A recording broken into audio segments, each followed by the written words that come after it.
Nada, y comprendo que muchos, pues, en este momento, en esta jornada, les queda un poco complejo, ¿no? Sin embargo, les agradezco la participación y les agradezco, pues, el estar aquí hoy presente. Hoy vamos a continuar con la norma. La idea es terminarla el día lunes y el martes hacer un ejercicio de auditoría. Aunque también vamos a tratar de terminarla hoy y el día lunes mirar el decreto 1072 y la resolución 0312, ¿ok? Para los que son de Colombia. Bueno, por lo tanto, estábamos mirando el numeral 7.3, hablábamos de la toma de conciencia. De hecho, ayer dentro de nuestro ejercicio académico estábamos estableciendo eh, una evaluación o un mapeo. De hecho, les voy a regalar este numeral o este punto en donde ustedes van a tener claridad frente a cómo funciona. De hecho, vamos a continuar con este mapeo, con el fin de que ustedes pues tengan la información más clara. Entonces, el numeral nos dice, ojo, tomemos conciencia de la política, de la importancia y la eficacia del sistema, de las consecuencias de no cumplir con los requisitos del sistema, que en teoría debería ser lo más complejo de adaptar. ¿Por qué? Porque las entidades deben buscar que los colaboradores con lo que aprendieron dentro de sus programas de entrenamiento y capacitación, dentro de estos, charlas y demás, pues puedan entender la aplicación de la norma, puedan cumplir. Pero como les estaba diciendo ayer, no se basta o no basta únicamente con tomar conciencia a través de una herramienta o a través de capacitaciones. La conciencia debe ir más allá y es por ello que las organizaciones deben establecer estrategias reales frente a los incentivos, frente a el grado de apropiación. De hecho, se ha comprobado realmente que el hecho de dictar una charla, una capacitación, no cambia directamente el pensamiento del colaborador. De hecho, cuando estas charlas se convierten en repetitivas, cuando estas charlas se convierten en temas del día a día, es posible que el ser humano mentalmente tienda a repelerlas. Es por eso que ustedes se van a dar cuenta que en algunos momentos van a tener colaboradores que tienen resiliencia a este tipo de situaciones, en donde el colaborador simple y llanamente no capta, ya después de tantas charlas y capacitaciones, no quiere continuar, simple y llanamente no considera que sea pertinente, considera que básicamente está incumpliendo o que el hecho de una charla ya es cansón.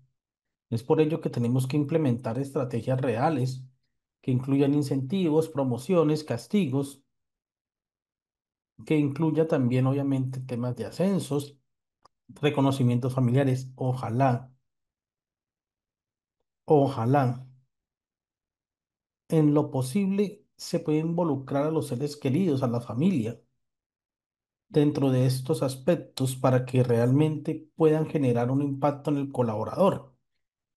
En algunos momentos las organizaciones optan simplemente por capacitar al colaborador y hacer una charla y demás. Pero pues esto en teoría no cumpliría con los aspectos de seguridad y salud en el trabajo. Es por ello que es importante, adicional a ello, al establecer un cronograma de capacitaciones, se puedan establecer lineamientos alternativos que permitan motivar esos cambios de pensamiento. Cuando logremos tener una estrategia motivada, una estrategia que realmente nos permitan generar estos tipos de cambios, es aquí que se cambia el pensamiento y se crean comportamientos interdependientes. ¿Alguien sabe qué es un comportamiento interdependiente? ¿Alguien sabe el concepto de este comportamiento interdependiente? ¿No? Es cuando el colaborador logra entender que se debe cuidar él mismo y cuidar a los demás. Cuando el colaborador entiende básicamente que cuidándose él, cuida a los demás, que no es necesario tener alguien que esté encima, evaluándolo, determinándolo, sancionándolo, sino que realmente entienden que si él se cuida, si él usa los elementos de protección personal, si él acata las órdenes, las directrices, pues se va a cuidar.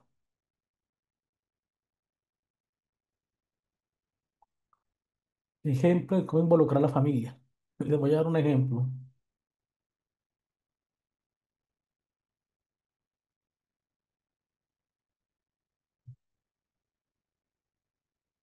Ese es un ejemplo claro.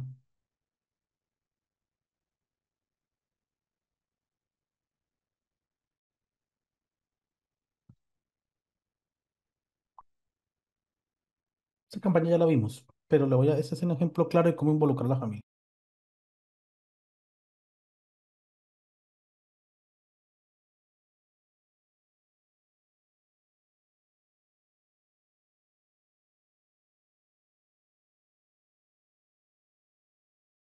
Si les quedó claro el ejemplo,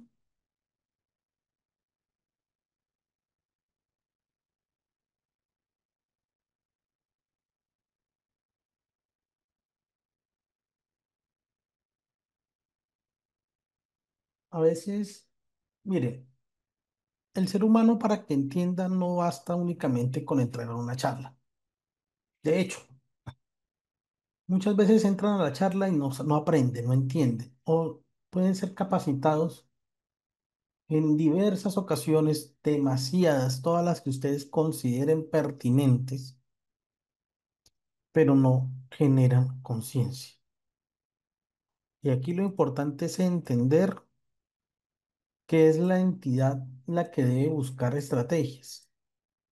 Entiendo que muchas entidades se cansan y dicen, no, ya no vamos a establecer, digamos que estos mecanismos. Sí, es muy válido de pensar en esto.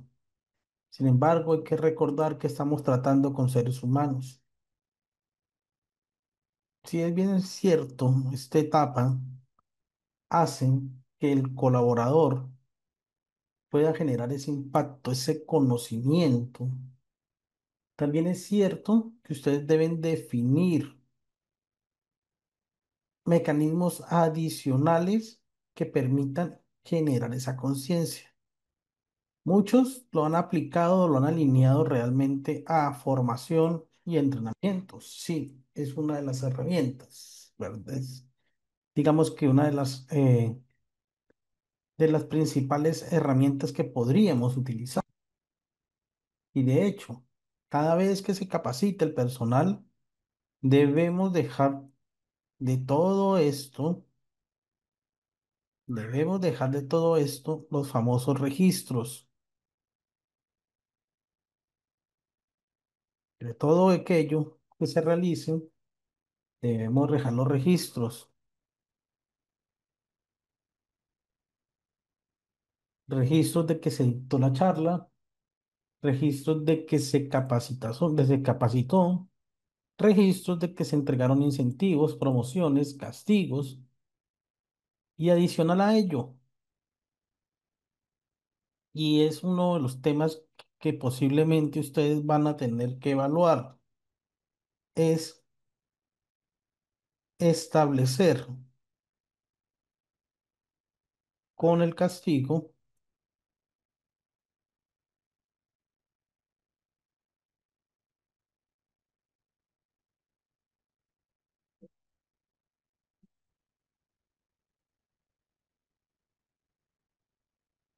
el margen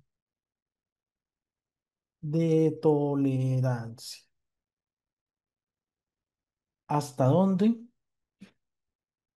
ustedes van a mantener o mantener sí, a un funcionario que incumpla reiterativamente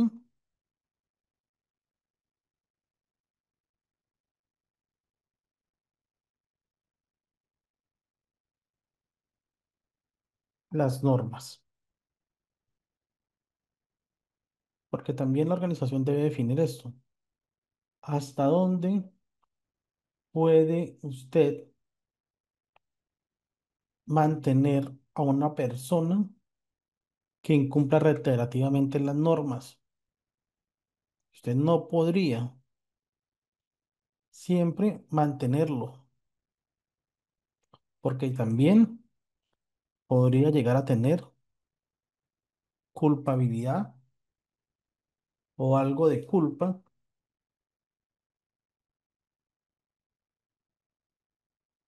patronal. Quiere decir, listo, usted le llamó la atención, ok, una, dos veces, a la segunda vez inició proceso. Brigitte, Julia les envía el enlace, tranquila. O en el ayer yo les envié el enlace, ya están cargadas las clases.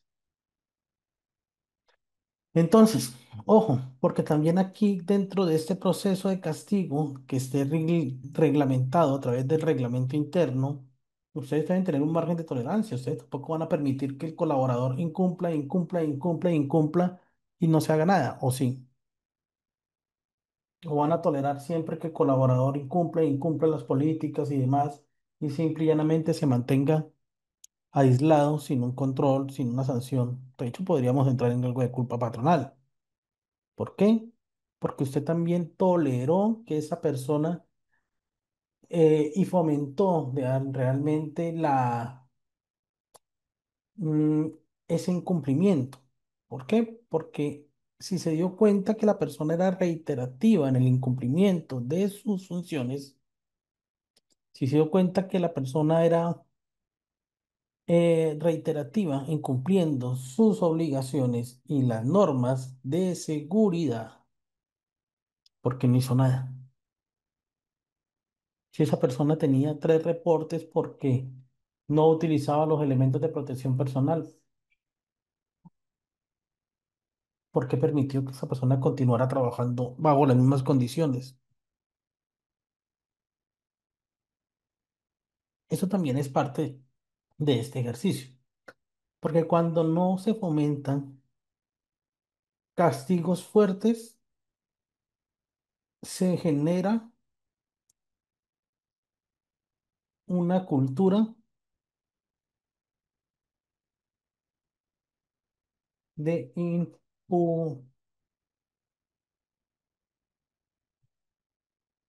de impunidad, y eso es grave. ¿Por qué? Porque simplemente el colaborador piensa que no, que simplemente le van a hacer un llamado de atención y de ahí no va a pasar. Y por lo tanto, va a generar que todo lo que usted hizo en el numeral pierda sentido. Preguntas.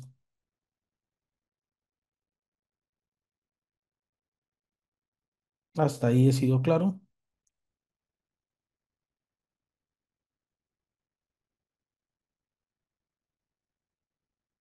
Eso se los agrego ahorita al material.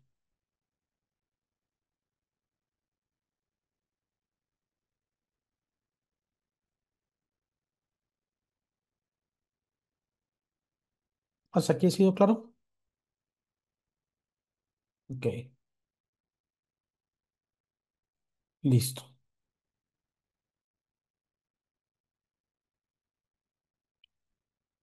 El siguiente numeral nos habla de la comunicación. Aquí debemos tener claro que se debe ofrecer tiempo a los trabajadores, mecanismos y recursos para participar. ¿Al menos en qué? en la política, en la planificación, en la operación y en la evaluación. Para ello es importante facilitar a los trabajadores acceso a la información que es relevante para que identifiquen y eliminen obstáculos y barreras que les permitan o que les impidan la participación y fomentar una cultura adecuada de comunicación. Entonces, ojo, porque queremos ofrecer en este elemento mecanismos para que los colaboradores participen. Entonces, listo, toma de conciencia. Vámonos a participación.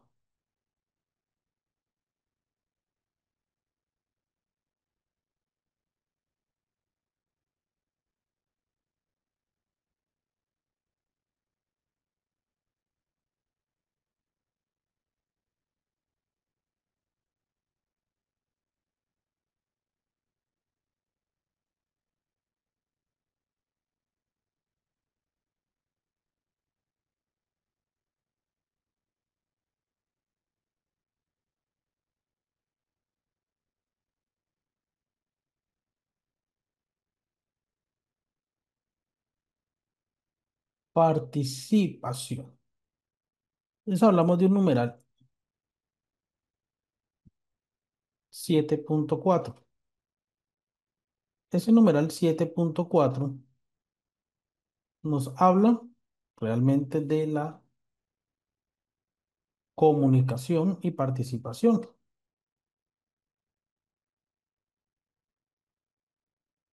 Listo. El mismo numeral nos dice, esas sí, yo ya se las agrego. De hecho, ya se las voy a agregar ahorita. Ahorita en el receso, cuando terminemos este punto, se las comparto, claro. La comunicación es entender o establecer mecanismos para que los trabajadores puedan participar en la construcción de la política, de los objetivos. En teoría, ellos deben participar mecanismos de participación en la construcción del sistema.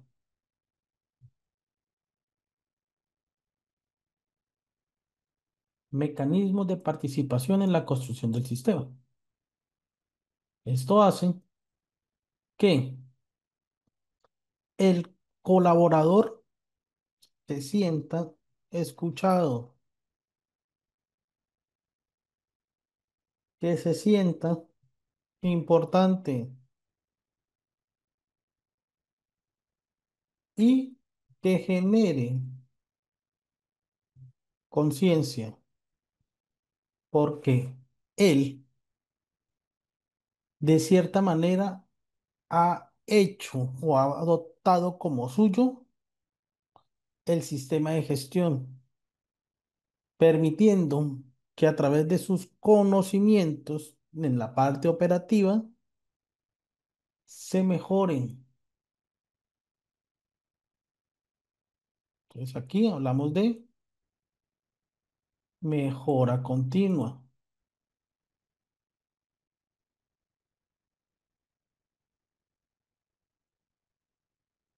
y que adicional a ello, pues no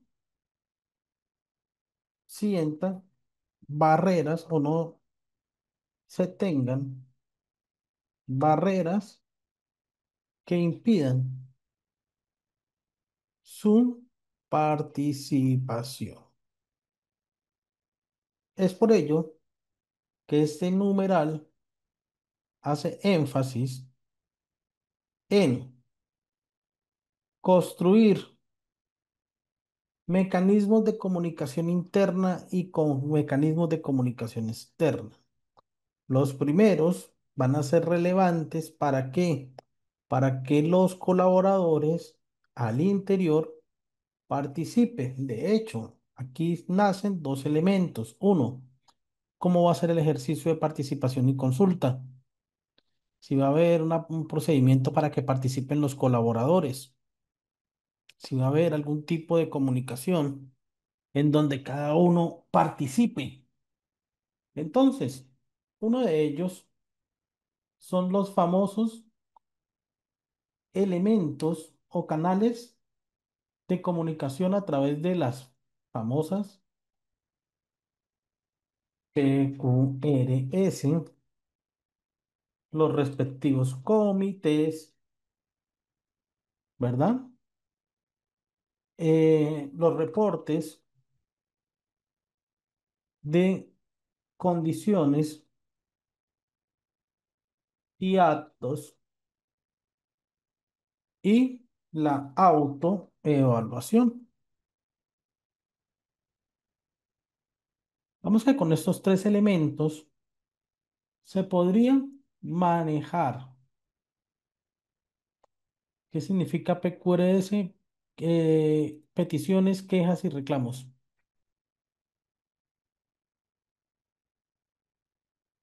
¿Listo?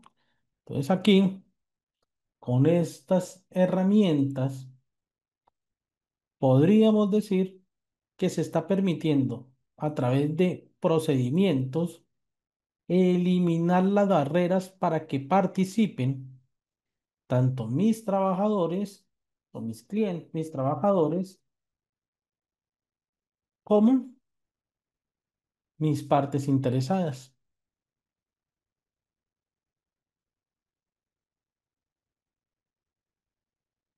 a través de procedimientos que realmente les permitan cumplir con parámetros. Ahora, si hay, debe haber unos procedimientos claros que nos permitan identificar que los trabajadores participaron en la construcción del sistema, que aportaron con sus conocimientos y que las partes interesadas también aportaron, sobre todo en temas de requisitos legales y demás, y establecieron una mejora, permitiendo con ello, pues obviamente que estos tuvieran contacto directo con el sistema. ¿Qué pasa si dentro del ejercicio de auditoría ustedes en este numeral, pese a que estén cumpliendo con él, no evidencian, no evidencian durante un periodo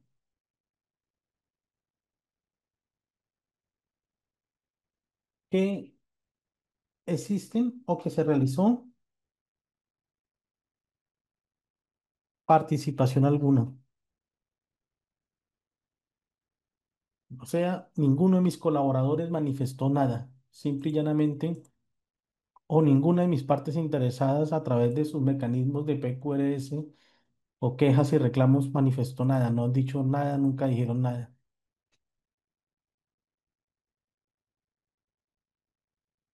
¿Qué pensarían ustedes de este numeral?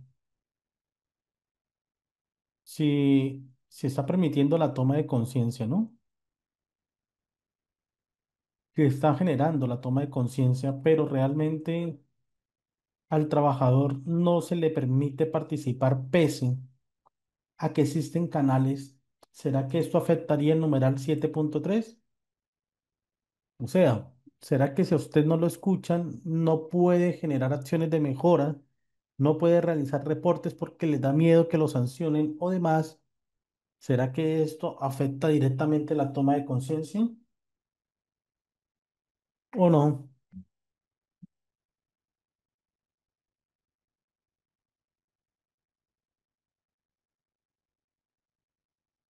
Si usted siente que no es importante para la organización, que no le permiten participar, que sus opiniones no son válidas, no son tenidas en cuenta, consideraría que estaría afectando de cierta manera el esfuerzo que se hizo en el numeral 7.3 para generar conciencia y generar incentivos y sobre todo generar participación, ¿o no? ¿Y por qué? Aquí les habilito micrófonos a todos.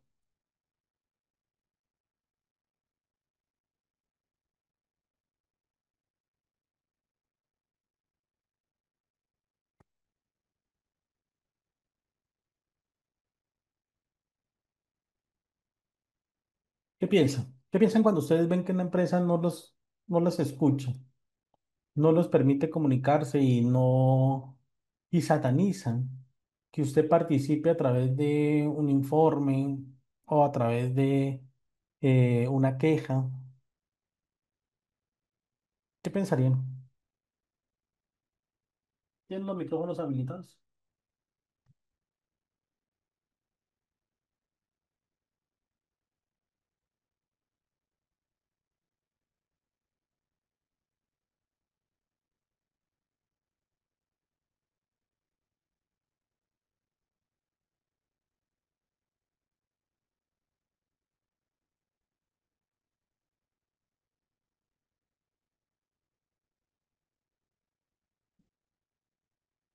¿Ninguno?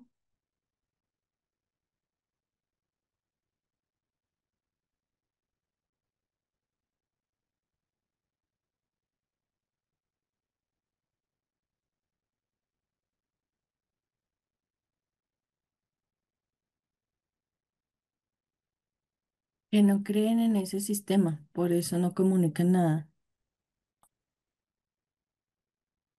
Puede ser que no los tienen en cuenta, que la información que ustedes emiten no es importante.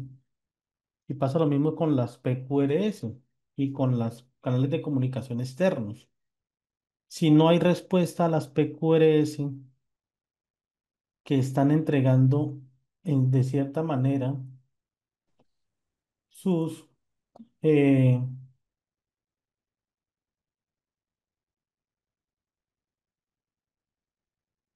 si ustedes consideran listo, ¿no? Hablemos de PQRS. Y estas PQRS generalmente las hacen externos,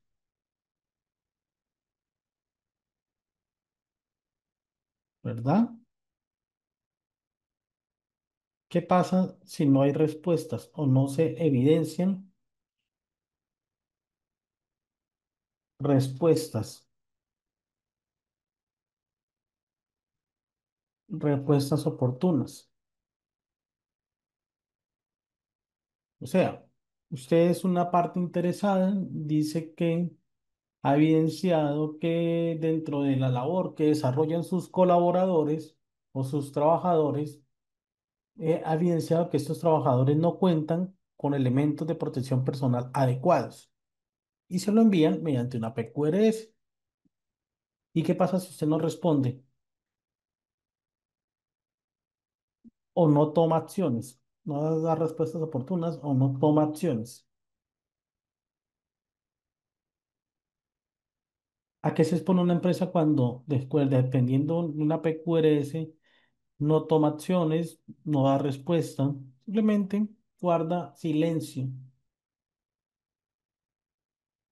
pues, frente a una PQRS, ¿no? Frente a una queja, un reclamo que ha emitido a través de un canal externo?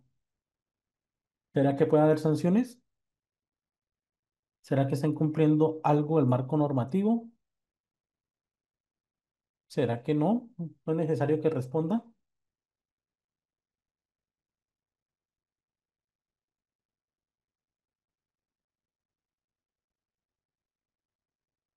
Y si es el colaborador el que dice, pues que miren, nos entregaron elementos de protección personal ineficientes porque no cumplen con las características técnicas y nunca se le responde nada. Y resulta que el empleado más adelante sufre un accidente o se le materializa una enfermedad.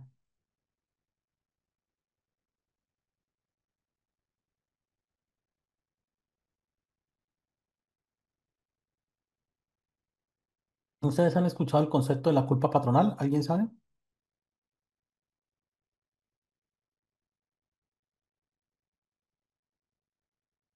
¿Alguien sabe el concepto de culpa patronal?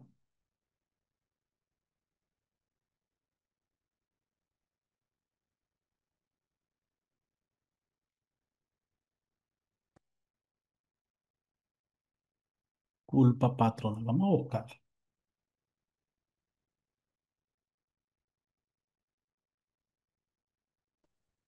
Es la culpa o la responsabilidad que tiene un empleador por los daños causados a un trabajador. De hecho, el artículo 216 del Código Sustantivo, ya lo vamos a buscar, es el que establece el concepto de culpa patronal.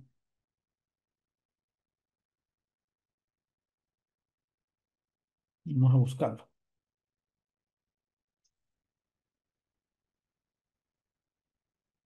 Culpa del empleador. Artículo 216 del Código Sustantivo de Trabajo.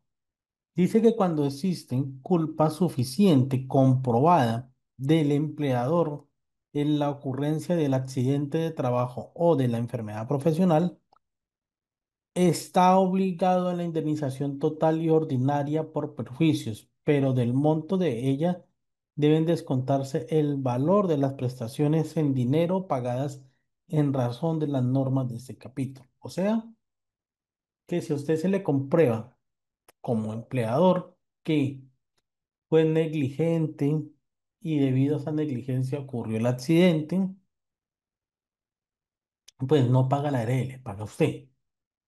Se establece culpa patronal.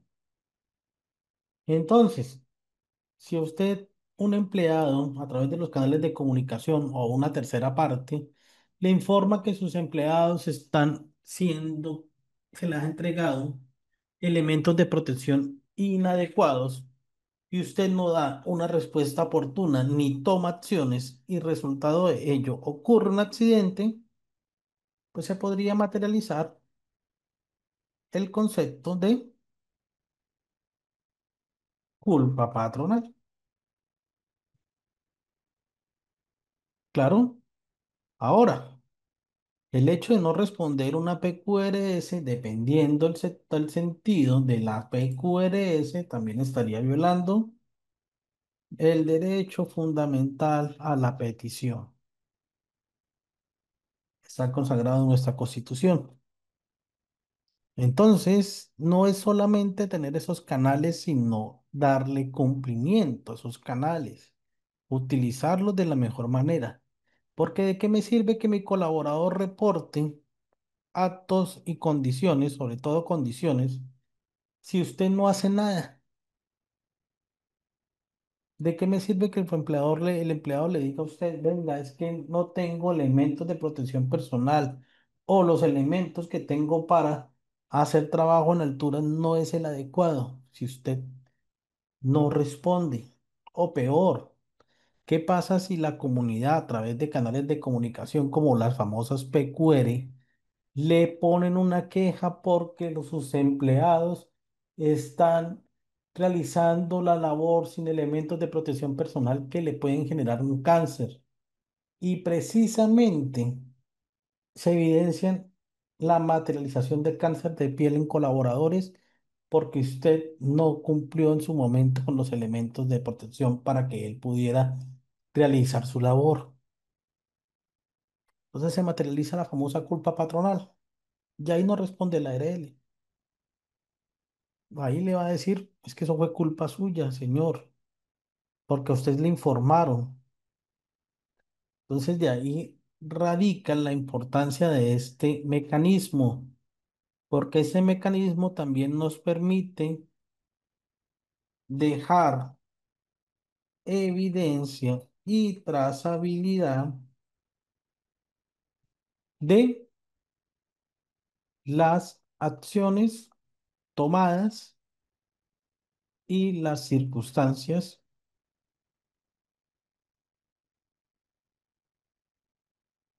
que generan un riesgo. De hecho, también nos va a permitir, aparte de esto, poder identificar nuevos peligros, nuevos riesgos y tal vez oportunidades.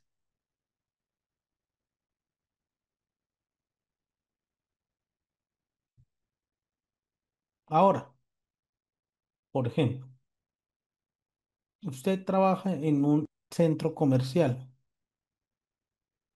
¿ok? Resulta que en el centro comercial, por ser centro comercial, usted lo contratan como asesor o como responsable del sistema.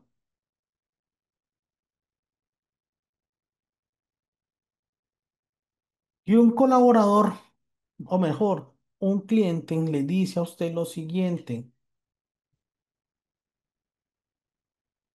¿por qué no ha cumplido con la ley 1831 del 2017? ¿La han escuchado?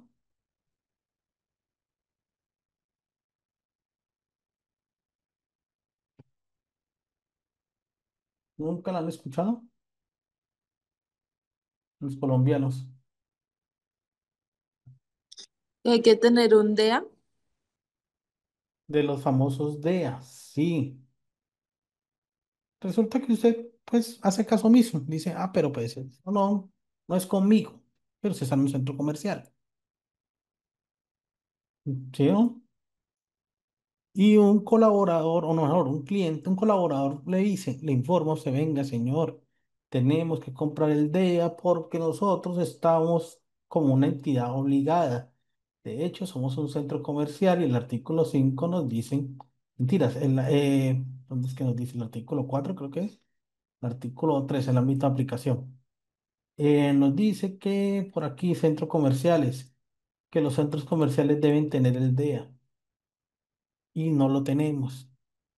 Y resulta que en un momento dado, una persona sufre un ataque, un accidente cerebrocardiovascular o un tema cardíaco, que con el análisis diagnóstico y con el ejercicio de primeros auxilios que usted debió hacer, podría habérsele salvado si se utilizaba ese desfibrilador automático. ¿Qué creen que le va a pasar al centro comercial? Si ya se le habían dicho por una PQRS y por un reporte de varios empleados que deberían comprar el DEA, y esos reportes digamos que los informan a las autoridades. ¿Será que va a entrar la responsabilidad? ¿Y será que el ministerio le va a decir muy bien por no cumplir con la ley?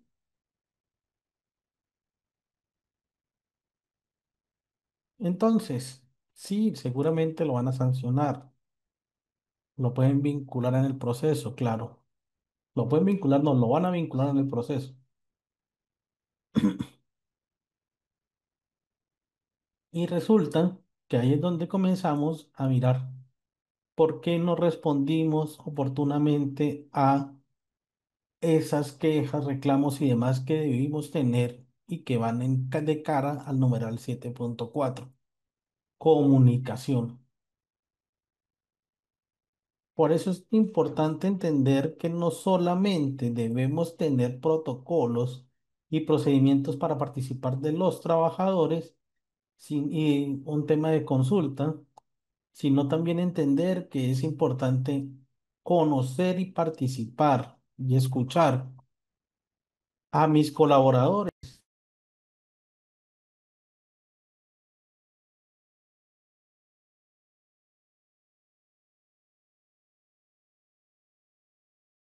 y a mis clientes, a mis partes interesadas, porque esa información de una u otra manera nos va a servir para cumplir con con mi sistema de gestión y a mejorar. Ese numeral se torna un poco, digamos que más importante analizarlo cuando de cierta manera entendemos y escuchamos a mis partes interesadas, a mis colaboradores y permitimos esa participación adecuada y una respuesta oportuna que nos permita ajustar nuestros procesos en pro de garantizar una mejora continua. Con todo esto podríamos decir que, si bien es cierto, se hace necesario escucharlos, no solamente es escucharlos, sino también es entender y dar respuesta oportuna y ajustar mis procesos al cumplimiento del sistema. Preguntas, ¿cómo lo están manejando ustedes? Los responsables de seguridad y salud del trabajo, ¿cómo lo están manejando? ¿Sí están funcionando esos canales de comunicación? Nini,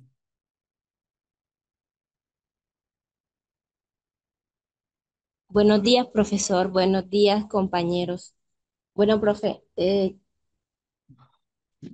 sinceramente le digo, estuve en una empresa laborando como inspectora de seguridad y salud en el trabajo en el área de la construcción civil, pero esta empresa maneja un coordinador en Bogotá porque tiene obras a nivel nacional,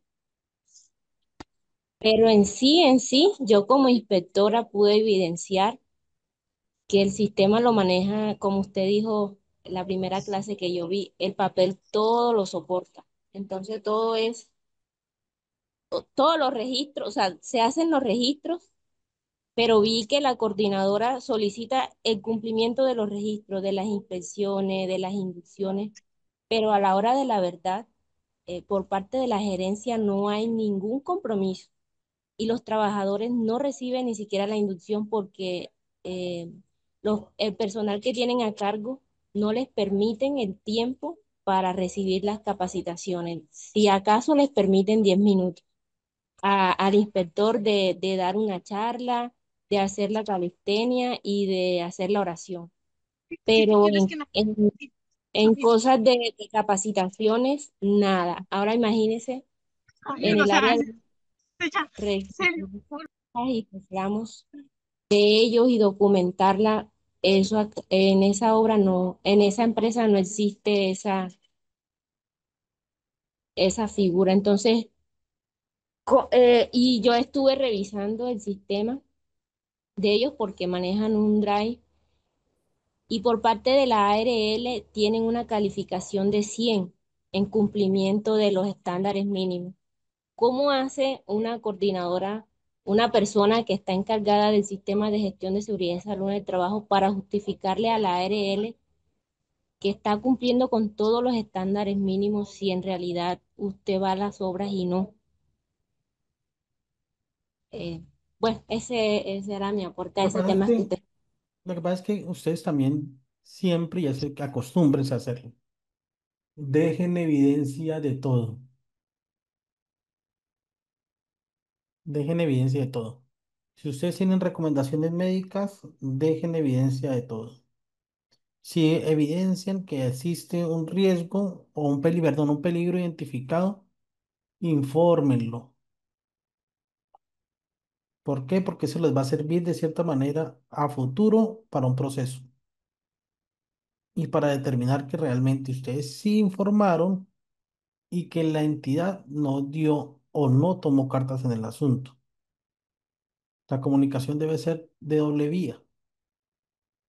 Claro, ustedes deben reportar, la entidad debe responder, la entidad debe generar nuevos protocolos. Si no existen esos canales de comunicación, si no se hacen de manera clara, entonces van a encontrar que en futuro usted puede sufrir un accidente, puede sufrir una enfermedad y simplemente la entidad va a decir, no, pero es que a mí nunca me informaron, entonces responda con la ARL y váyase a un pleito que va a ser más largo. ¿Eres 9 de la mañana? Tomémonos un recesito. Regresamos. Ah, María Judith, te escucho.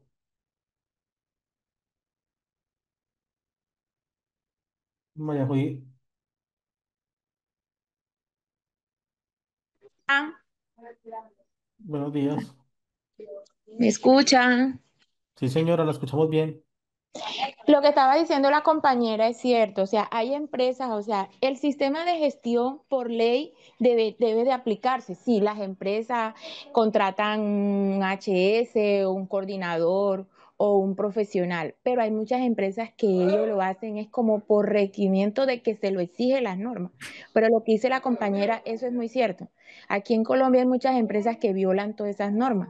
Yo he trabajado en varias empresas. Yo soy técnica en seguridad y salud en el trabajo hace 12 años Y yo he trabajado en empresas que uno a veces le ha tocado no bajar la cabeza, sino como de pronto hacer lo posible de que evitar que se presente un evento o un accidente, porque a mí me ha tocado. Y cuando a mí me hacían las visitas, cuando hay auditoría y todo eso, como lo dice ella, todo lo haces en el papel, ¿ya? Que la ARL, cuando llega al último día que toca hacer la autoevaluación, es verdad, la autoevaluación es la que dice si está al 100% la empresa cumpliendo todo. A veces toca responder porque cuando uno viene a veces de una empresa que le dicen, ah, no, usted tiene que hacer lo que yo diga, porque a mí me pasó una vez. Yo cuando tuve una visita, yo dije, aquí no se cumple esto, aquí no se cumple esto, no se cumple esto, no se cumple esto. ¿Qué hicieron? Que a los 2 días me llamaron a oficina.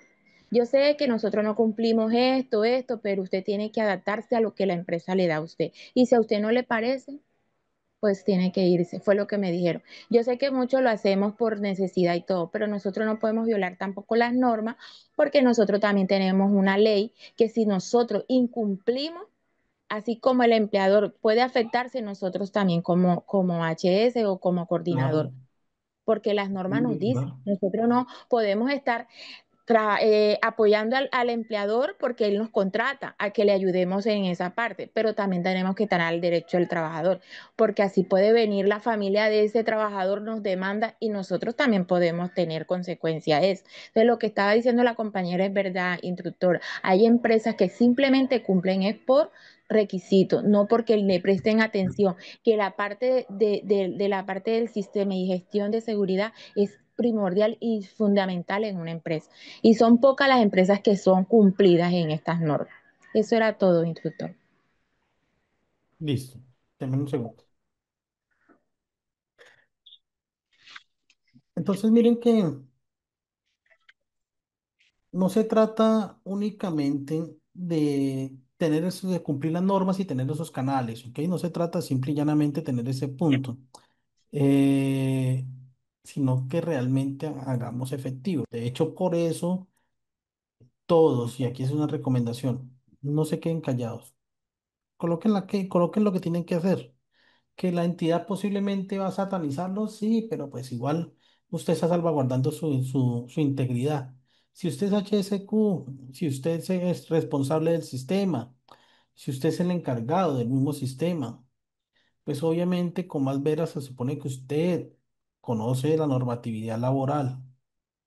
Informe, porque ahí no podría ignorar, no podría decir de cierta manera que está alegar ignorancia supina porque se supone que usted es el encargado y que por eso se le pagó. Listo, señores. 9:05. Regresamos acá en 10 minuticos. ¿Vale?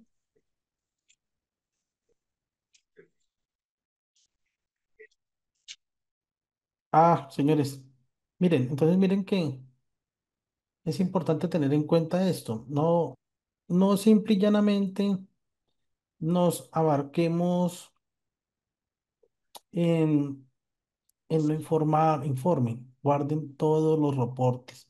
Y la organización ojalá pudiera entender en algún momento que la comunicación es importante porque nos va a permitir obtener herramientas para la mejora continua. Si usted es el responsable del sistema, pues con más vera, usted sabe que usted no puede ser, de conocer la normatividad laboral y debe orientar a la organización. Si usted es responsable del sistema, se supone que es competente para el sistema y por lo tanto no puedan alegar más adelante ignorancia supina que porque desconoció la norma. Entonces tratemos de hacer las cosas lo mejor posible y ya si existen riesgos que el patrón o el jefe los asuma de acuerdo y que pueda tener claro que puede ocurrir un tema de culpa patronal. ¿Listo? Cuando terminamos, Ana, el miércoles, confiando en Dios. ¿Listo? Entonces esperemos, vámonos 10 minutos, son las 7:09:05. Vámonos 10 minuticos. ¿Listo? Vamos acá a las 9:15.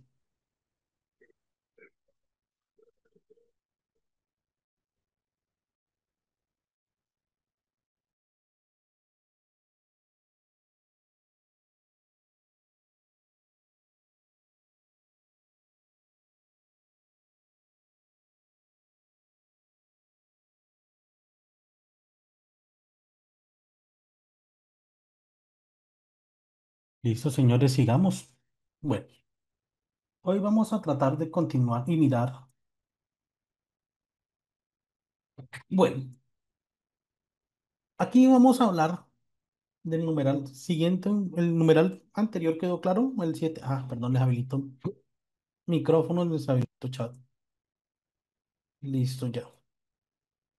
Pregunto, ¿el numeral anterior quedó claro? El 7.4. ¿Cómo debe hacerse? Manuales, guías y demás.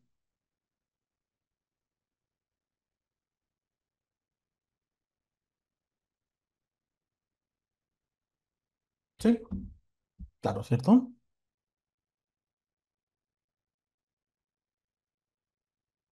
Pónganme cuidado. ¿Ustedes han escuchado de la famosa gestión documental?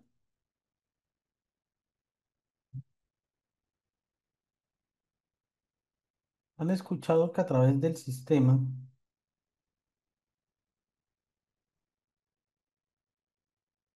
van a tener algo que se denomina la gestión documental? ¿Sí? Que incluye el numeral 7.5.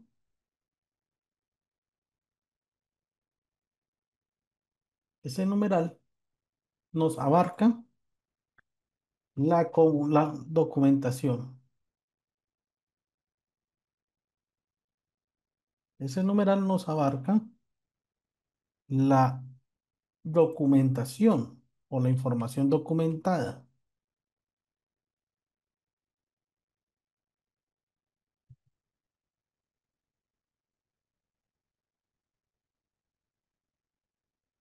Debemos tener claro que la información documentada no es simple y llanamente la gestión documental. O bueno, sí, incluye todo lo que tiene que ver con gestión documental, pero también abarca, adicional a ello, abarca otros aspectos, como por ejemplo,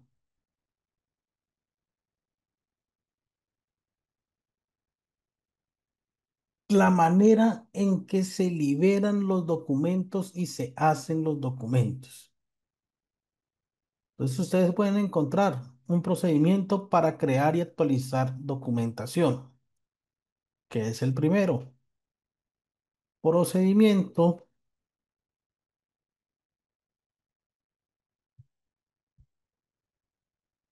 para crear,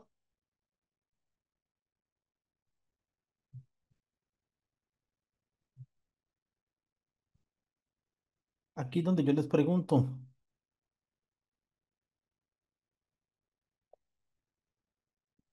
pregunta y respóndanse. ¿Cualquiera puede crear documentación en un sistema?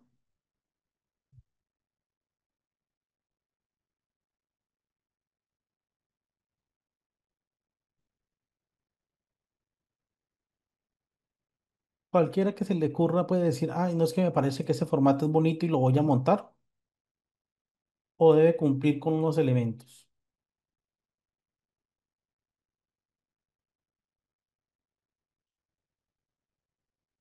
Cualquier persona puede crear documentos en la organización o no necesariamente, o debe cumplir con algo, o los documentos los pueden hacer. O sea, por ejemplo, usted puede decir hoy, "Ah, es que necesito un formato y voy a crear un formato para mí.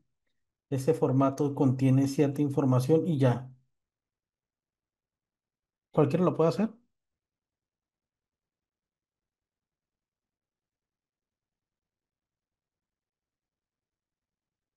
Debe cumplir con unos requisitos. O sea, sí, pero debe pasar por un proceso, por un procedimiento.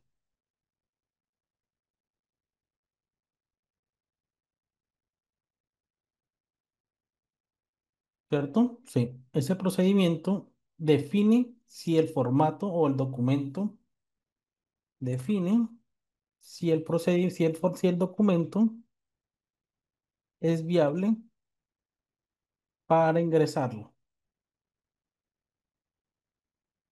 Hay que tener claro Que sí, cualquiera lo puede hacer. Claro, lo puede solicitar la inclusión de ese documento, pero la entidad es la que debe definir si va a ingresar o no. Ahora, dentro de la gestión documental, ustedes, o la parte documental, ustedes van a encontrar dos tipos de documentos. Controlado y no controlado. ¿Han escuchado del concepto de documento no controlado?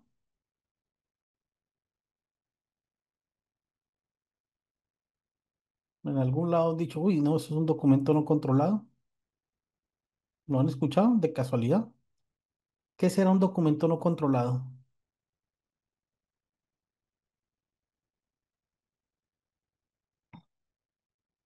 ¿Qué será un documento no controlado?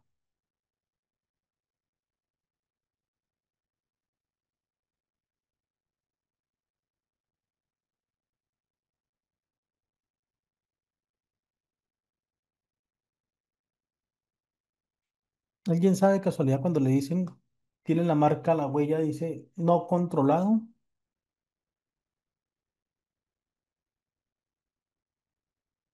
Scarlett, Sería como un documento que no pertenece al sistema, bien, un documento. algún documento fuera de mi organización, pues algún documento Bien, que me hace un proveedor o... bien, sí, o sea, documentos, muy bien. Documentos externos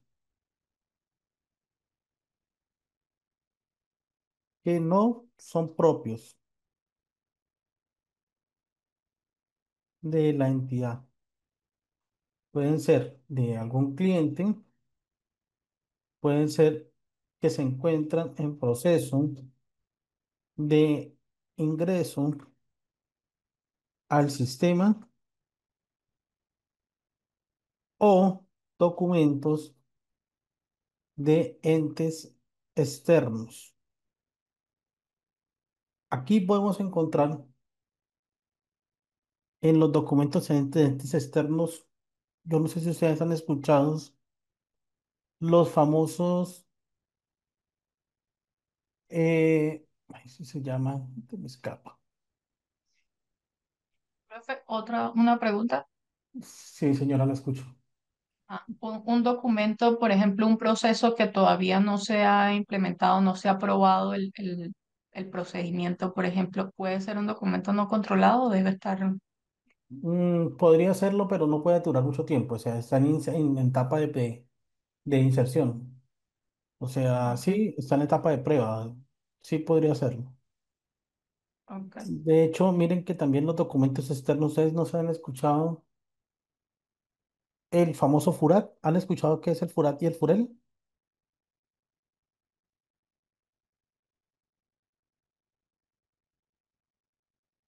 ¿Alguno ha escuchado del documento llamado FURAT? Uno es el formato para la investigación de accidentes y el otro es para la investigación de enfermedades laborales.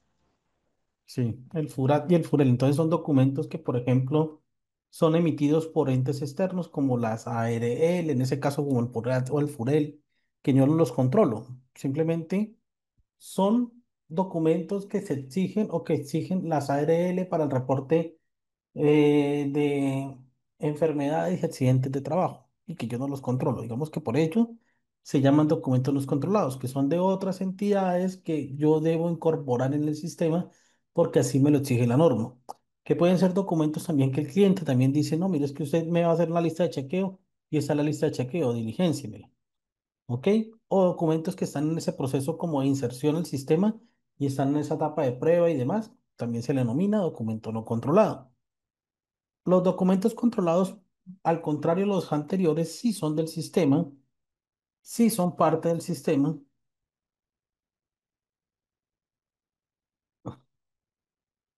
y allí podemos encontrar formatos, podemos encontrar procedimientos, caracterización de procesos, podemos encontrar manuales podemos encontrar guías, ¿sí? Digamos que estos serían controlados, que son parte del sistema de gestión. Ahora, los no controlados. Los no controlados, ¿será que se deben archivar o no?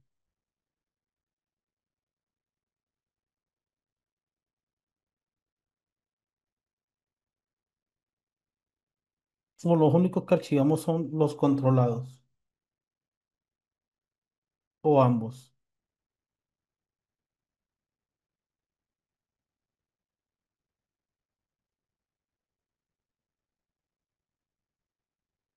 los dos.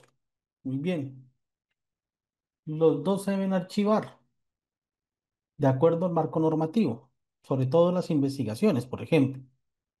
Entonces los dos se deben archivar, claro. Pero resulta que para este tipo de archivos hay que ejecutar un control. Dicho control se denomina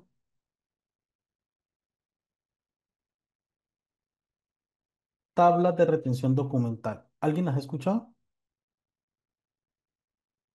Sí, señor. ¿Sí? Que son los elementos que nos van a permitir saber el ciclo de vida del documento.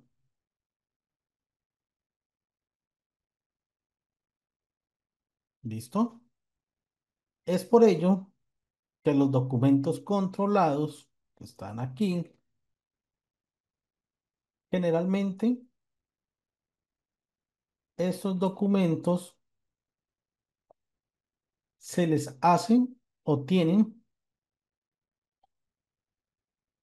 eh, mecanismos de codificación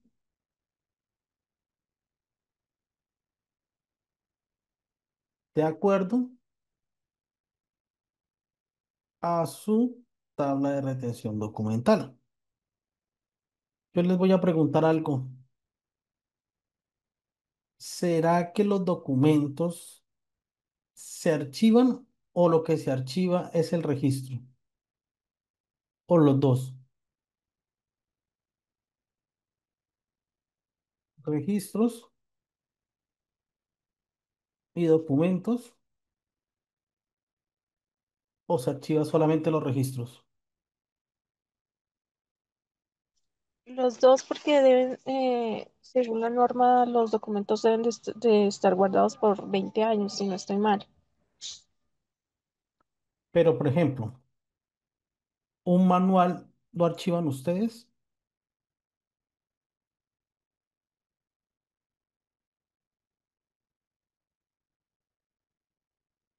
un manual lo archiva. No,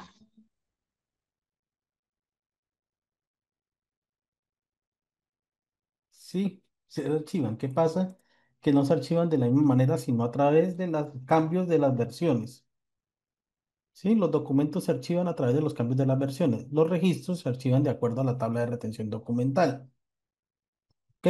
Igual los dos tienen una, digamos que una relación directa. ¿Por qué? Porque los documentos sí se archivan o se mantienen de acuerdo a las tablas de retención documental de esos documentos, pero se van cambiando a través de las versiones. Entonces, por eso ustedes van a encontrar documentos que dicen código tal, versión 01. Esas versiones son las que se archivan de acuerdo al ciclo de vida de ese documento. Pero lo que mantenemos, digamos que con más grado de conservación, son los registros, ¿ok? O sea, los formatos diligenciados, ¿ok?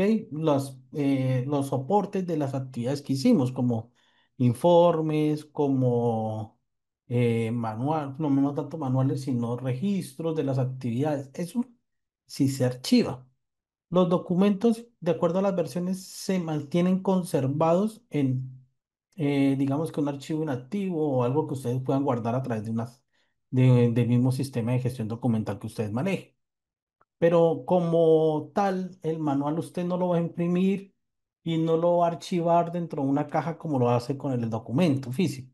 Igual, usted el manual no lo va a imprimir o no lo va a mantener, si lo tiene en un sistema físico, no lo va a escanear y no lo va a mantener conservado. No, usted lo que hace simplemente es guardar las versiones por un tiempo determinado mientras éstas cumplen su ciclo de vida.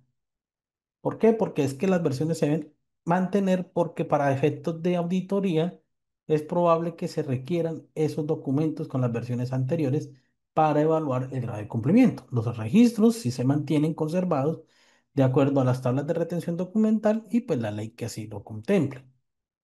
Ahora, es por ello que ustedes encuentran tablas de retención, codificaciones, versiones, ¿ok?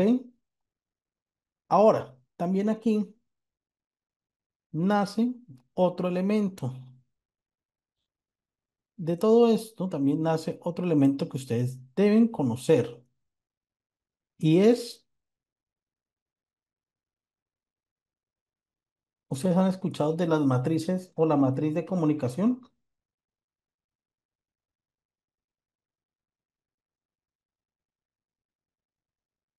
¿Sí? ¿Han escuchado qué es una matriz de comunicación o quiere que las enseñe?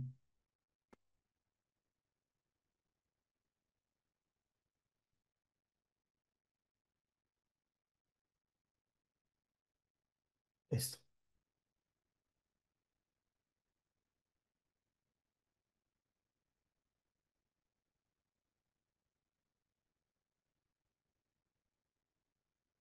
También dentro de ese documento debemos tener las matrices de comunicación que nos dice de acuerdo a los documentos, ¿verdad? Y a los, digamos que los puntos claves a informar qué se comunican, quién lo comunica, a quién se lo comunica, cuándo se lo comunica y cómo lo comunica. Esto alineado a la responsabilidad de comunicación dentro de su rol.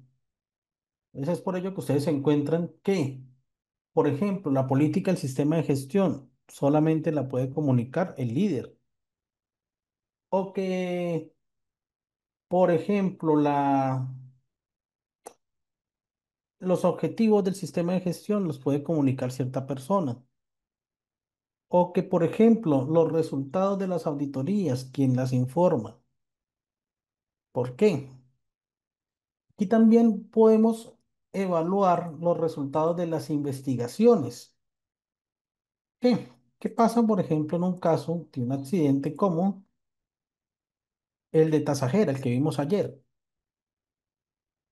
y usted sea la empresa de transporte? ¿Quién sería el recomendado o la persona encargada de informar sobre los resultados de la investigación a las autoridades?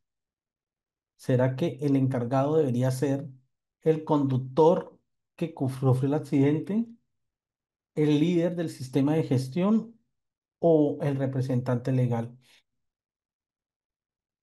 O la gerencia debería informar directamente a las autoridades sobre lo que ocurrió. ¿Por qué? Se supone que si no es un alguien de la gerencia, debe tener algún rol relevante para esto, porque no cualquiera debería informar sobre un accidente.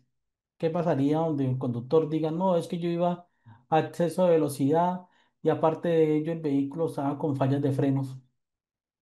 Así, simplemente lo diga así. Y por eso ocurrió el accidente, sin haber una investigación previa. ¿Será que eso afecta la imagen de la organización?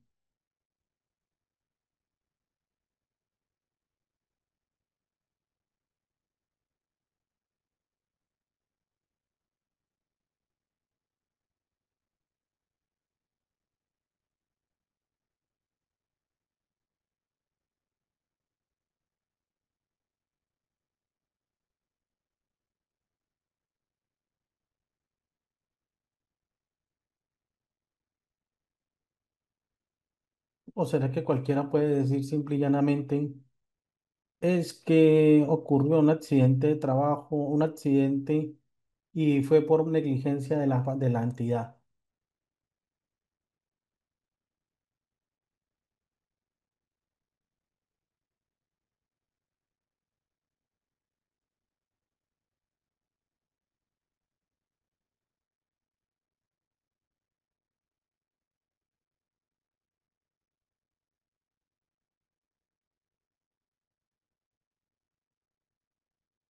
o cualquiera podría informar,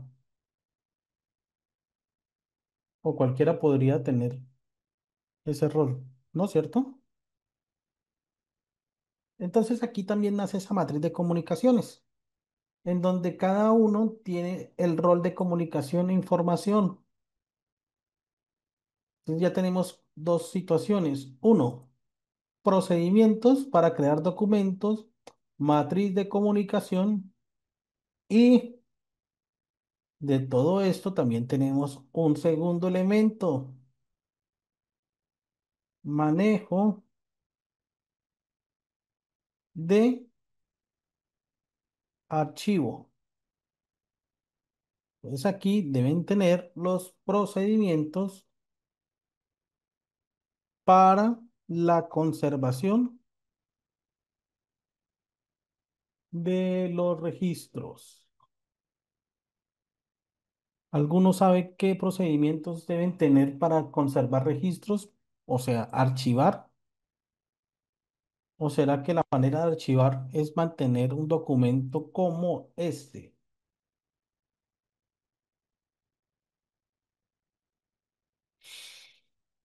Mm, mm, mm.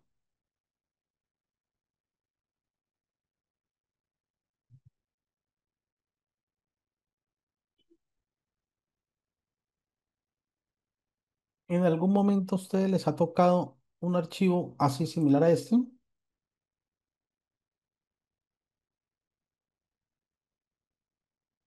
Ya les muestro.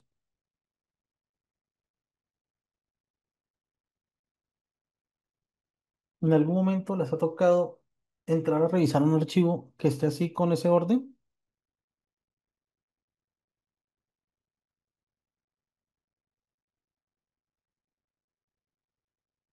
¿O nunca? ¿Me están escuchando?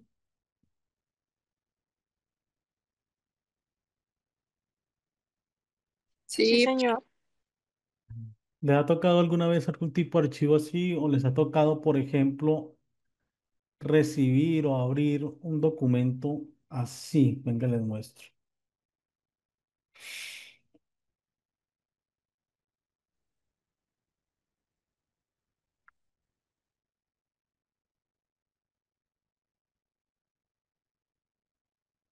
No mentiras.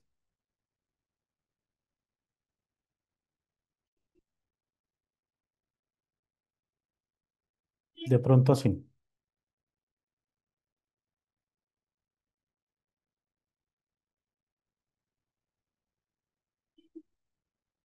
¿En algún momento han recibido, por ejemplo, un archivo, un documentos así?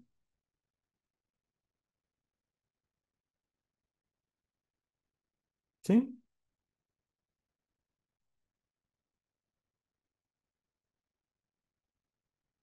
Claro. Resulta que estos protocolos para la conservación debemos basarnos en lo que dice el Archivo General de la Nación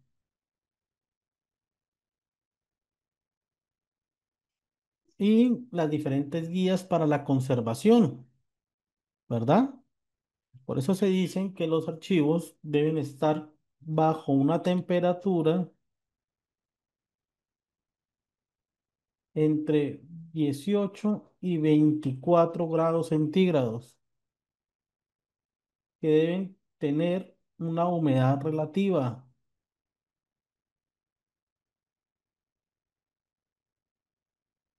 que deben contar con espacios donde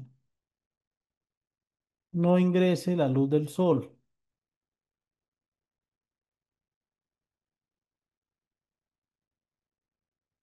en donde se le realicen limpieza mm, cada semana, en donde se cuenten con archivos o archivadores metálicos a una altura de 7 centímetros sobre el piso, ¿verdad? Que en lo posible, una vez cumplan con su ciclo de vida, se microfilmine.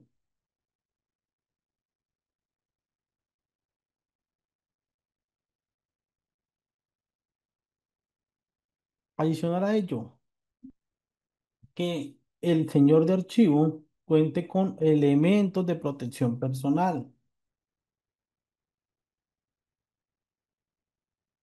y pues obviamente las cajas sean adecuadas, carpetas, cuatro, eso se llaman cuatro lados, cuatro caras, creo que se llama, sin ganchos,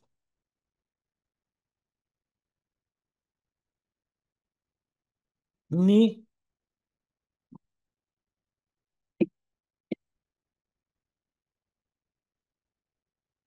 gracias, cuatro aletas, cuatro aletas, sí, cuatro aletas, sin ganchos ni perforaciones,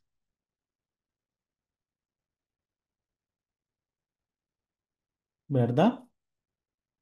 Que el lugar del archivo debe estar, debe ser un lugar seguro que tenga lejos de posibles riesgos como incendios,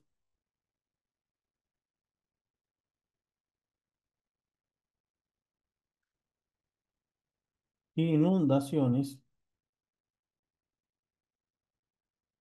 etcétera.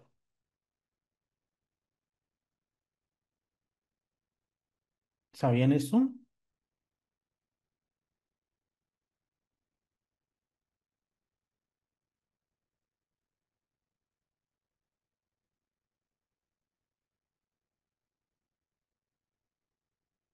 ¿No, no sabían?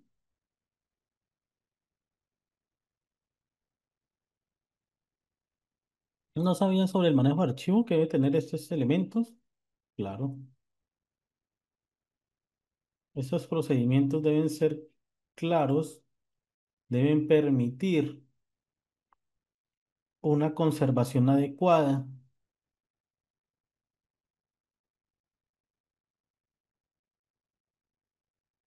deben estar controlados, etcétera. Entonces, este numeral nos dice, bueno, listo, establezcan este tipo de procedimientos. De hecho, es importante que tengan claro, bueno, sí, claro, la Ley General de Archivo. Aquí por acá donde yo les decía lo que dice el sistema, el Archivo General de la República, de la Nación y la Ley General de Archivo, que es uy, ¿alguien me acuerda qué tipo de ley es? ¿Qué ley es? La 594 del 2000.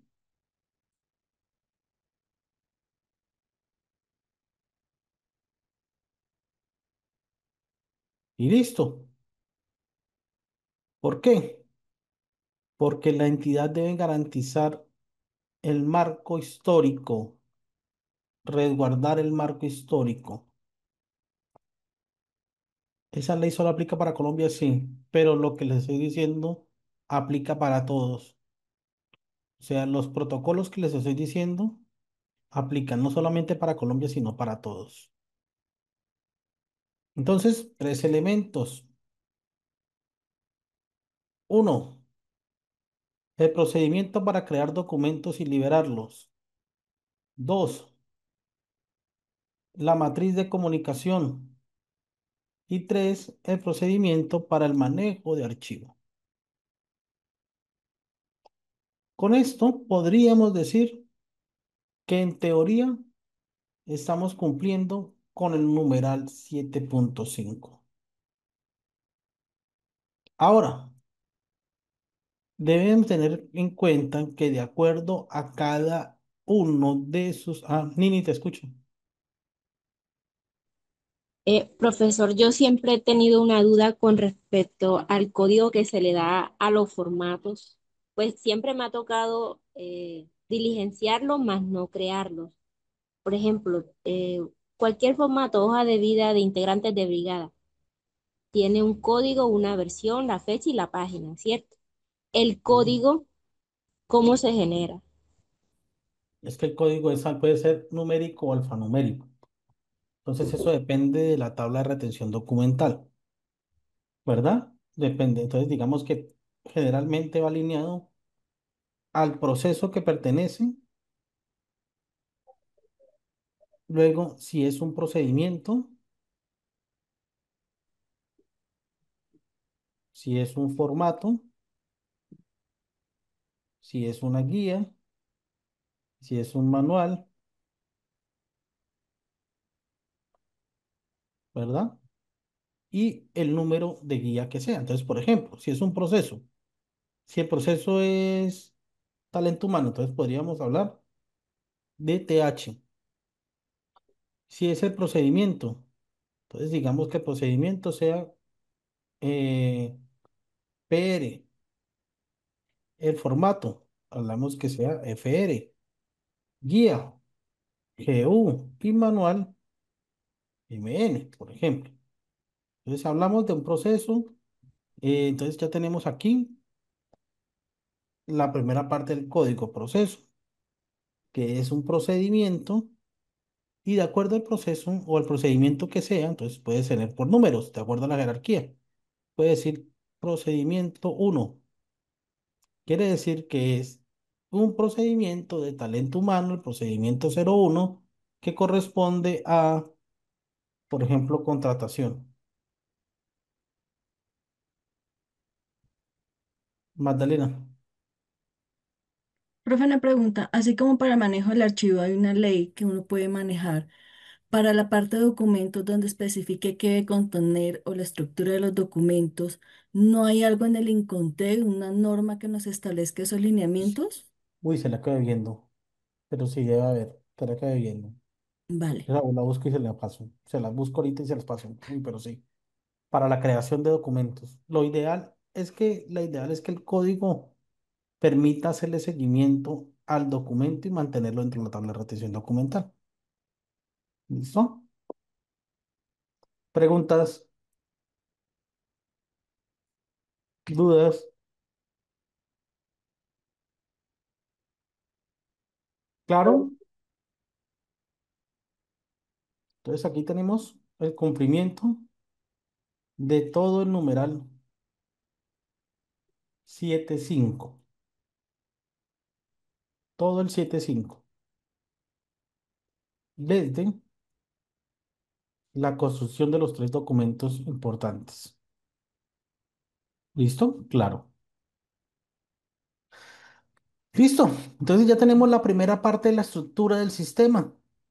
Digamos que aquí ya hemos evaluado un ciclo desde los riesgos y oportunidades evaluados, la construcción de planes de trabajo, controles, el seguimiento, los indicadores, luego el elemento para establecer recursos, luego de estos, las competencias, la toma de conciencia, la comunicación y por último tenemos dentro del término de la numeral 7.5 la información documentada. Eso nos permite, en teoría, cumplir con el numeral 7.5. Ahora, vamos a hablar de la planificación de controles operacionales, pero antes quiero tocar un tema que es muy importante y es la atención y preparación y respuesta ante emergencia. Ese numeral 8.1 lo miramos, digamos que lo miramos después de este ejercicio. ¿Ustedes alguna vez se han preguntado en dónde están en este momento? ¿En su casa o dónde están?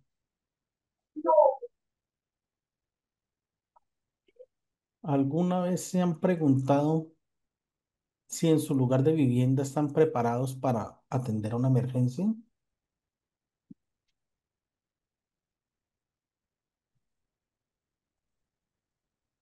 Sí.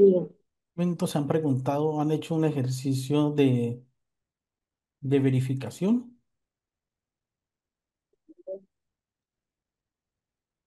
O sea, en su casa, en ese momento, han hecho de pronto ese seguimiento donde ustedes digan, uy, venga, realmente cuento con algo, con un pito, con un,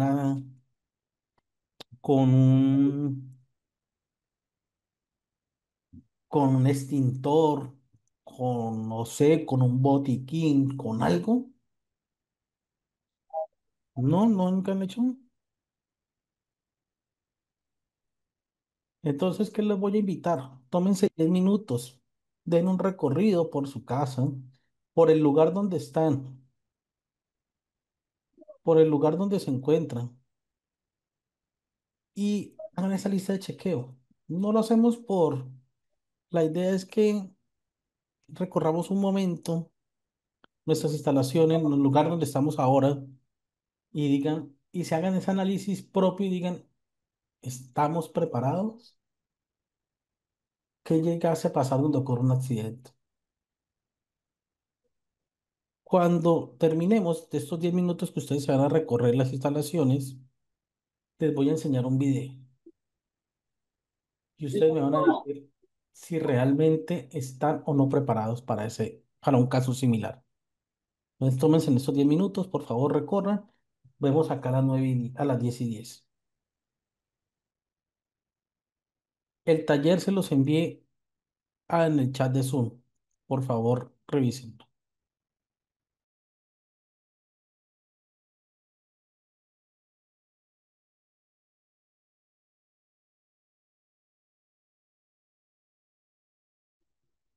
De acuerdo al ejercicio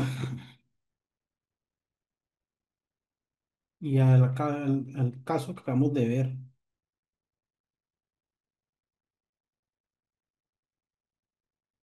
numeral 8.2, vamos a colocarlo por acá.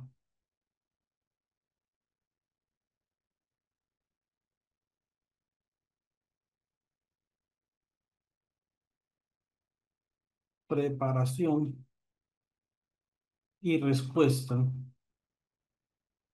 ante emergencias.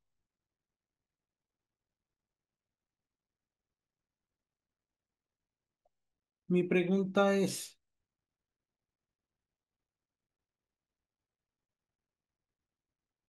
¿estamos preparados?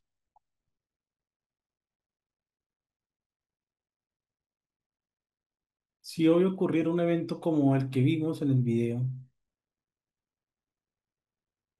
y de acuerdo a la lista de chequeo que ustedes hicieron, ¿están preparados en su lugar de vivienda? ¿Tienen algunos mecanismos para poder actuar en caso de una emergencia como la vista?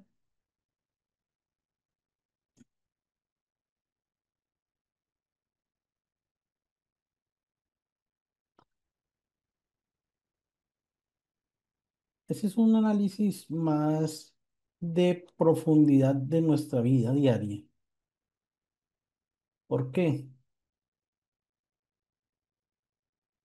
Porque muchos que trabajan en seguridad y salud del trabajo se esfuerzan para que la entidad o la empresa en la que trabajan pues cumpla con los protocolos de seguridad, ¿verdad?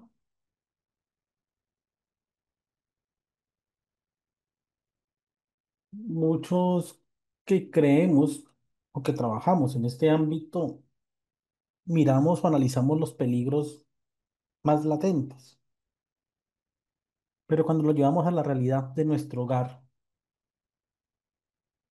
¿será que hacemos lo mismo?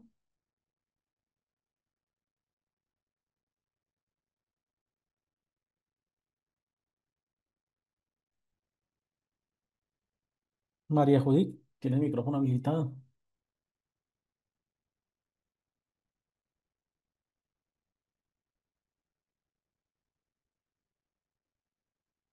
María Judith, tiene el micrófono habilitado. Escucha, Claro que sí. listo. Instructor, eso es algo como muy difícil. Mire, le pongo, bueno, cuando yo trabajaba, nosotros recibimos primeros auxilios de la Cruz Roja y nos hizo algo similar como lo que usted está preguntándonos ahorita. Nos mostró un video de un médico, de una médica que está, pues usted sabe que los médicos son los que salvan vidas, los que están pendientes cuando llegan accidentes así graves, que ellos hacen lo posible de que el paciente, de hacer lo posible de salvarlo. Hubo un suceso en la casa de una médica. Su niña se estaba ahogando con un hueso de pollo y fue tanto o sea, que ella entró en shock que casi, o sea, si no llega el esposo a tiempo, su niña se viera muerta porque ella entró en una crisis tan nerviosa que no supo cómo actuar en el momento que su niña se estaba asfixiando con un hueso. Entonces es algo que no sé si es que de pronto nosotros sí cumplimos con el deber en una empresa de que todo esté al día, pero sinceramente cuando le toque a uno en su casa es algo diferente. A mí, gracias a Dios, pues hasta el sol de hoy no me ha pasado ningún suceso en mi casa, pero no sé cómo estaría uno, porque la verdad es que una cosa es en la empresa y otra cosa es algo acá como, no sé, siento que no estamos preparados para eso, digo yo, y deberíamos, porque esos son los consejos que nos dan ustedes como profesionales, que debemos de, así como actuamos en las empresas, debemos de actuar también en nuestras casas. Que estemos preparados para un incendio o para un terremoto o algo, eso es, bueno, en mi casa, yo realmente yo no tengo un extintor, no manejo de pronto, mi casa tiene una sola salida, porque vivo en un apartamento pequeñito, entonces siento que eso uno como que no lo aplica en su casa ni con su familia, que deberíamos, o sea, lo digo por mí, no sé si todos los compañeros que están aquí conectados pues piensan lo mismo, pero en mí, yo en mi casa sinceramente no les he dado esa capacitación a mis hijos ni a mi esposo de que si se nos llega a presentar un evento, qué es lo que vamos a hacer, qué vamos a actuar, no, para que esa es mentira. Entonces siento que uno actúa más en su empresa que directamente en algo personal o doméstico en su casa. Eso era todo. Claro, miren que por eso quería hacer ese ejercicio, porque es que el sistema dice en el numeral 8.2, venga, estemos preparados para una respuesta ante una emergencia, identificando las posibles emergencias que existan, planificando cómo vamos a responder ante la emergencia, suministrando a los miembros de la organización la información relativa frente a prevención, a los contratistas y demás. De hecho, pues aquí dentro de este plan se identifican las amenazas, las vulnerabilidades, se identifican los recursos que se tienen, ¿no? Se identifican los apoyos de terceros, se establecen las rutas de evacuación, los puntos de encuentro, etcétera. De hecho, este plan de emergencia contempla una serie de requisitos, como por ejemplo, rutas,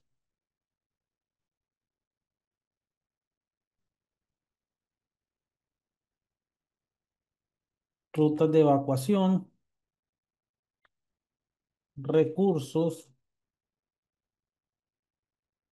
mm, capacitaciones, simulacros, el apoyo de entes externos, ¿ok? Los famosos procedimientos operativos normalizados, los PONS, para cada evento. La identificación de vulnerabilidades, de amenazas, ¿sí? Digamos que en teoría contempla estos y a través de unos PONS, son los procedimientos operativos normalizados, establecemos el cómo actuar. Eso nos dice la norma. Bueno, mire cómo va a actuar ante una emergencia, establezca cómo va a generar esos mecanismos. Sí, perfecto, muy bien. El problema es que está realmente en que nosotros no lo aplicamos en en nuestra vida diaria. Nosotros nos podemos ser muy recurrentes en exigir a una organización, venga, hay que tener un plan de emergencia, hay que tener unos recursos como unas camillas, hay que recargar los extintores, hay que tener camillas, hay que tener un grupo de brigadistas, etcétera, etcétera, etcétera. Y pues en teoría eso es lo que deberíamos hacer en cualquier organización. Ahora, uno de los elementos más importantes aquí es el entrenamiento. Este se da por medio de la realización de varios simulacros. Pero pues en Colombia existen normativa o normativamente no, establecemos que se debe hacer uno al año, que es el nacional, ¿verdad? La pregunta es, ¿será que un simulacro al año es suficiente?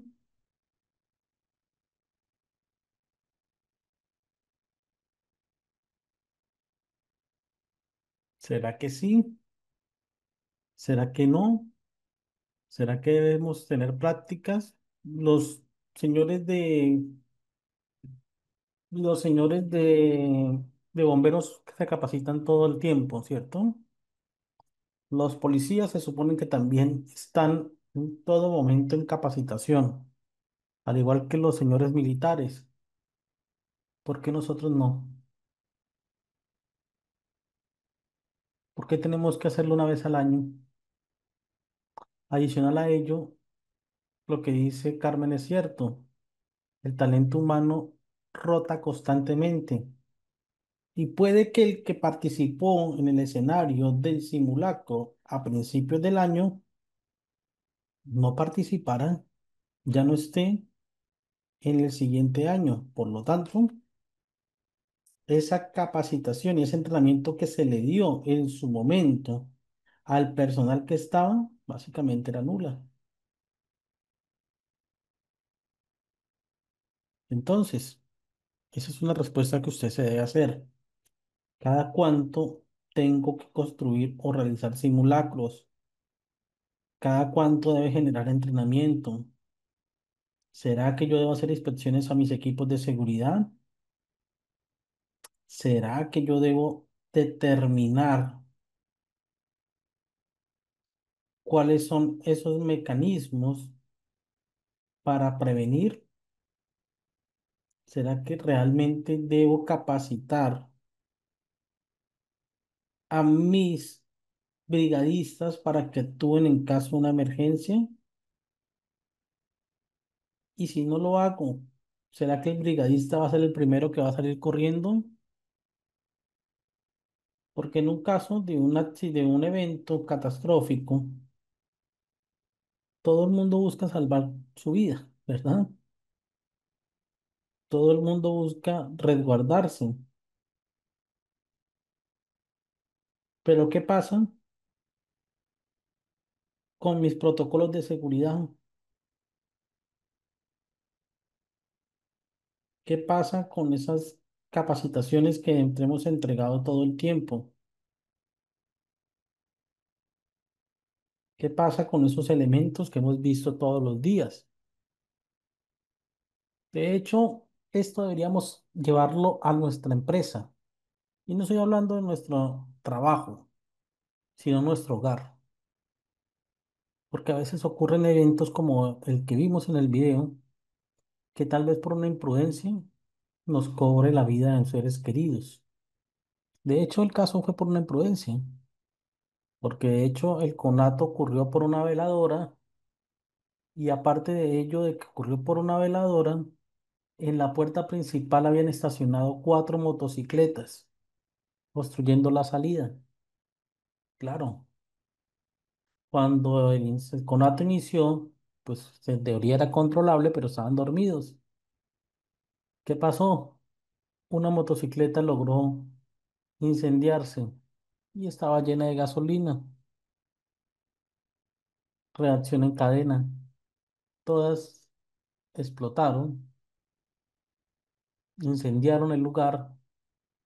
Adicional a ella, el golpe, el choque eléctrico de la explosión fue tan alto que logró rozar con un cable de electricidad que en su momento golpeó la reja de entrada y no impidió inclusive la entrada rápida de los señores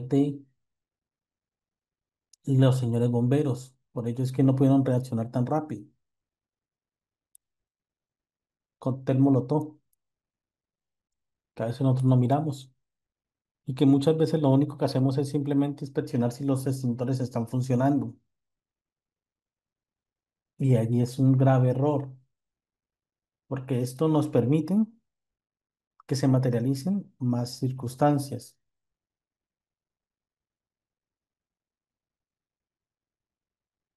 Por lo general, los simulacros son anuales y los realizan por los costos económicos que representan y remarcan siempre la pérdida de recurso humano de la gerencia. Sí, sí, yo comprendo que eh, por ley, de hecho, en Colombia se puede hacer una vez al año y pues temas de costos y demás. Lo que yo quiero es que entendamos realmente si es suficiente, porque cuando ocurre realmente, al menos si hemos entrenado a nuestros brigadistas, menos si esos brigadistas que son el eje central de la respuesta ante emergencias son constantemente entrenados, porque pueden ser que personas que ingresaron allí como brigadistas, pero no tienen ni idea de manejo de extintor, y eso sí conlleva a una falencia. Entonces, hay que mirar muchos aspectos. La idea de este ejercicio era precisamente eso, que viéramos desde la perspectiva de nuestra labor cómo esta situación nos podría afectar, cómo un riesgo al momento de materializarse se nos puede generar un inconveniente que afecte nuestra vida de nuestros seres queridos.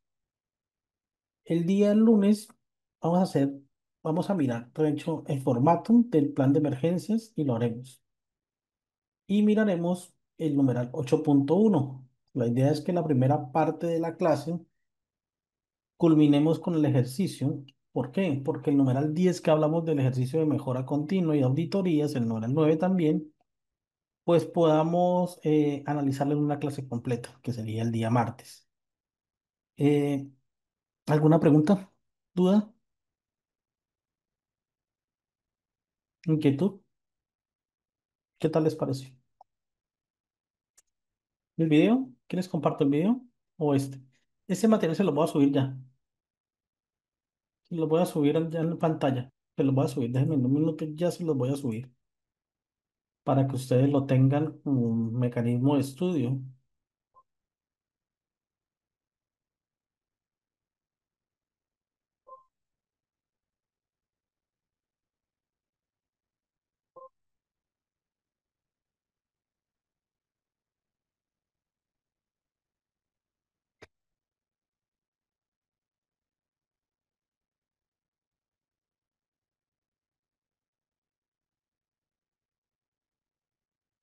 Denme un minuto, ya se los subo al material de sí. Vamos a dejar a tomarnos esos 30 minutos. Yo se los recupero el día lunes para que ustedes descansen también. Espero que la clase del día de hoy pues les haya sido de su agrado. Espero que la actividad que hicimos el día de hoy sirviese para reflexionar un poco. Ya les subí el material. El día lunes, como miraremos un ejercicio y el día martes haremos un ejercicio, entonces recuperamos 15 de los 15 minutos que nos hace falta. Les descargué un fe presto de feliz fin de semana y que descansen. Ya les subí el taller, ¿vale? No, mañana es domingo, mañana es el día del Señor, mañana no trabajamos. ¿A dónde lo subí el material, al enlace del material. De hecho, ya está, miren, aquí atrás, donde dice taller en clase, es esa presentación. Listo. Bueno, feliz día, que esté muy bien. Recuerden hablar con Julio Coronado, que está pendiente para los pagos. Gracias, profe. Muy amable y lindo día para todos. Feliz